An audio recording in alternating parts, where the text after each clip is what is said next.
অনেকে সামির আর মেহেরিন এই দুটা নামকে একসাথে করে সাবমেরিন বানিয়ে ফেলেছে। নাইস নাইস, ব্যাপারটা এরকমই সাবমেরিনের মতোই আগাচ্ছে। সামির মানে আমাদের খায়রুল বাশার।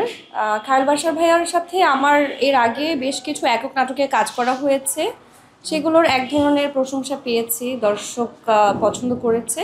কিন্তু এবার যেটা মনে হচ্ছে যে না, দর্শক আমাকে বলতে মেহেরিন এবং সামির এই দুইটা ক্যারেক্টারকে মানুষ খুব অন্যভাবে দেখছে। তারা যেমন একটা সিন ছিল যেখানে আমি সামিরকে দেখে একটু হাসি দিয়েছি, তার মনে হয় দর্শকও ওই হাসি দেখে হেসেছে। তো দর্শক অন্যভাবে এটাকে অ্যাকসেপ্ট করছে।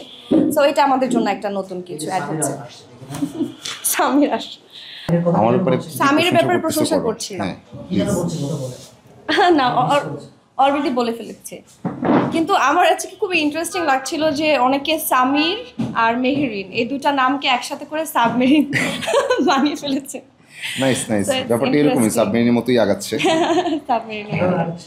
সাবমেরিনের মতোই আগাচ্ছে, যেটা আমাদের আসলে বিলিভ ছিল যে গল্পটা আসলে খুব ভালোভাবেই দর্শকের কাছে পৌঁছাবে।